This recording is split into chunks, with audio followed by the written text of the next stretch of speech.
Hey guys, what's up? It's Scott from Fly Rides. I am in the studio today and we are going to be breaking down bike packing on an e-bike for you to tell you a couple of tips about things you need to be looking out for, how to plan for it, what gear to bring, what bike you should be using ideally, but it's all pretty flexible. The main thing about bike packing is it's about your experience. So if you want to go off-road, obviously you're going to go with something more like full suspension EMTB. If you're happy riding on the roads, that's going to give you a lot more leeway to kind of choose your own bike. But let's take a look at the bikes we used on our most recent trip, the gear we used. We'll be breaking it down for you guys, and we'll have some nice sexy footage for you as well, so you're not just looking at my face the entire time. All right, let's get into it, guys.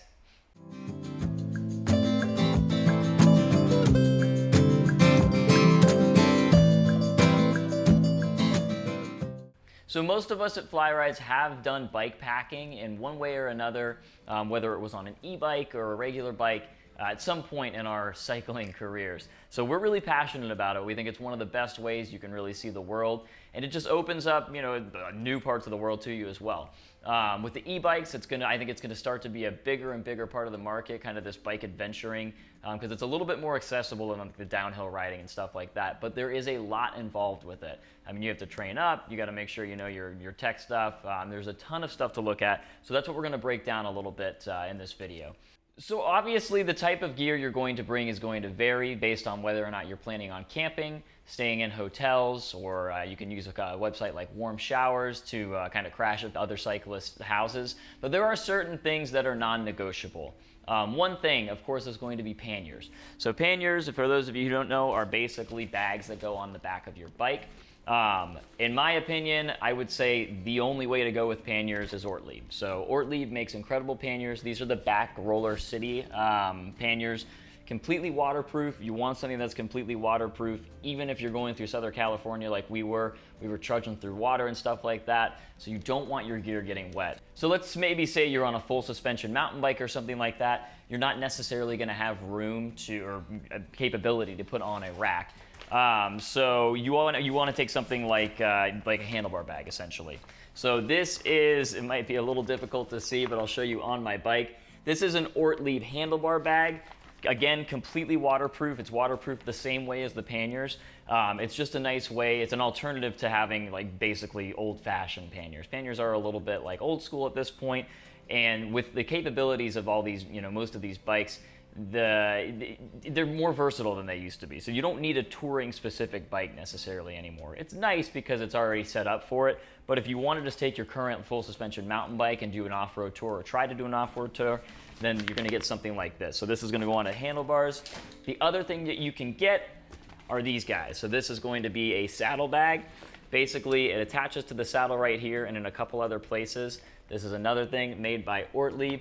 And it's just going to hang off the back of your saddle. So these are some nice alternatives to the traditional panniers that you can do to make yourself not have to buy an entirely new bike.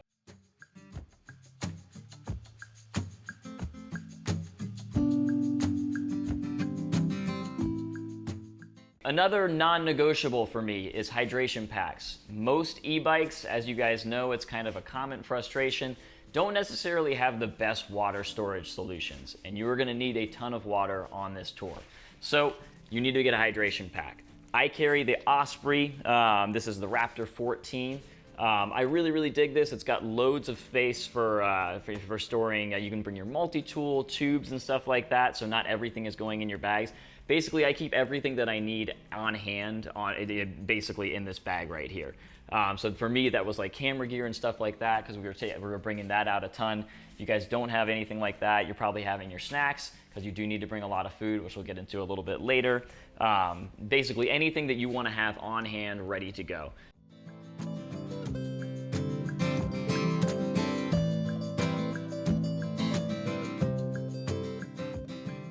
These guys, I would say, are nice, but not completely necessary. If you're going for more of like a minimalist tour, you might not need anything like this. Basically, these are made by Salsa. They're just waterproof, just kind of stuff sacks, essentially. I use these to store my food. I put it on the stanchions of my fork, and basically I just did a system where I Velcroed it and then strapped it on with some ski straps, which I'll show you in just a second. These work really well just for carrying small gear. You don't want to put a ton of weight on these if you use them like I did, because otherwise you're going to be running into, it's just going to sag the whole time. Okay, another non-negotiable for me is these ski straps. I don't know how to pronounce the name of this company. It's Voily or something like that.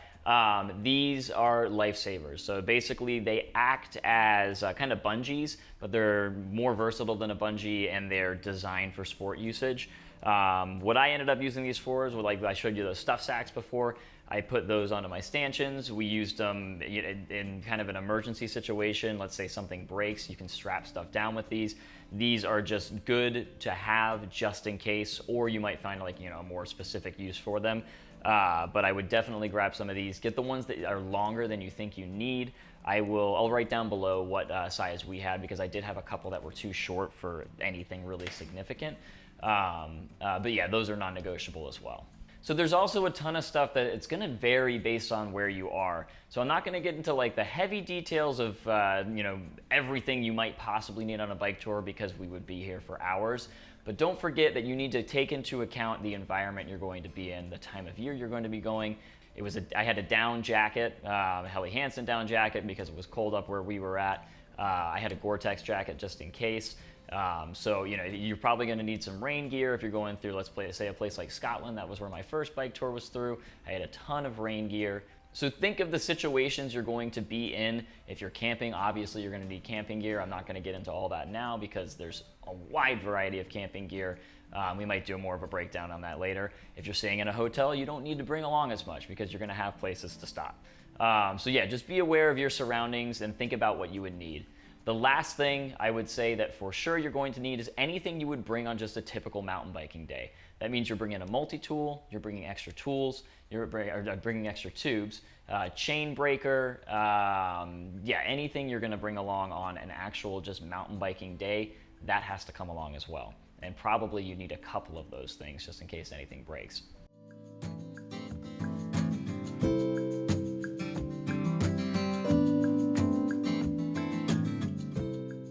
The next thing I want to talk about is planning. So you are probably going to need to do way more planning than you might realize. You can't just kind of go out there with, just willy-nilly and just kind of go for it. You can try, but it's probably not going to go so well. The reason you need to do a little more planning on an e-bike tour than you would on a regular bike tour is because of recharge stations. So you really need to figure out where you're going to be going.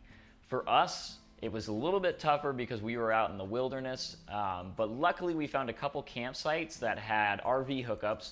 So we planned our stops on those, and we brought an inverter with us, so an RV inverter. Basically what you need that for is so that you can hook up to the electricity. You probably are going to have to call these campsites. There's a bunch of stuff that you need to do in advance. First of all, make sure they're there. But if you're way out in the wilderness, you're going to need to think about what you're going to need to do for power. What you're going to end up doing otherwise is you'll probably have to pop back down to the town, or you're going to end up pushing, which you don't want. So make sure that you're going to have some sort of power hookup that you can recharge at, ideally overnight. Otherwise you're going to end up, and this happened to us once or twice, sitting at a cafe for a couple hours waiting to recharge, which it's not the end of the world, but it just needs to be something, it's something you need to be aware of just in case. If you're going to be closer to the city, obviously it's going to be easier. If you're staying in hotels, then that's way easier as well, because you're just going to go ahead and recharge overnight. So that might be the ideal situation. There's nothing wrong with staying in a hotel. It's still a bikepacking tour. Don't feel like you're cheating the system or anything like that. But just be aware, your recharge stations really need to be planned out, in addition to your route, of course, because that's going to be more typical planning. But if you are going to be camping especially, please go out there and figure out where you're going to be able to recharge.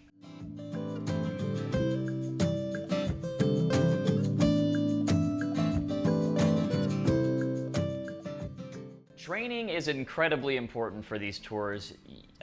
Look, the electric bikes do open up, to a whole different group of people who probably haven't thought about bike touring before, but you still need to be doing some training ahead of time, because they're intense days. They're still going to be long days. You're going to be out on a bike all day, just being in the sun even, or just moving all day. A lot of people aren't necessarily used to.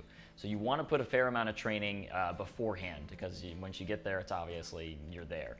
On a similar note, your nutrition is very important on these bike tours. It's tough. You're probably not going to be like eating super healthy or anything like that. We had a ton of backpackers pantry meals, which are great, and they're high calorie. They keep you going. The other thing you want to think about is snacks. So you're going to have to bring something along so you're not bonking out on the trails. Again, even though it's an e-bike, it's an electric bike, it's going to make it a little bit more accessible to bike touring. I wouldn't say it necessarily makes it easier. It's just that you can maybe go further within one day. So make sure that you have trained ahead of time and you have a nutrition plan while you're out on the tour.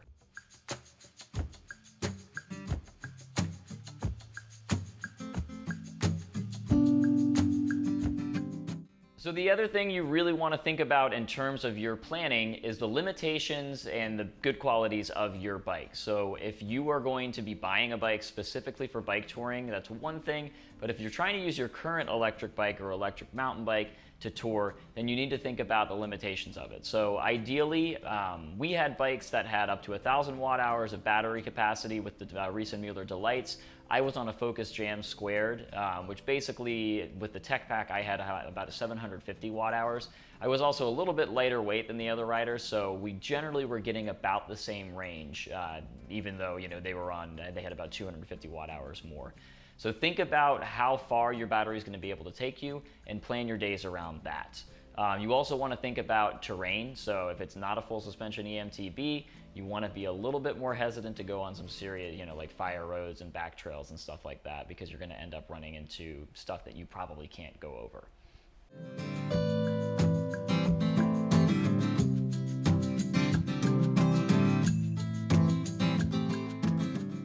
All right, guys, so those are our tips to get you started in bike packing on an electric bike.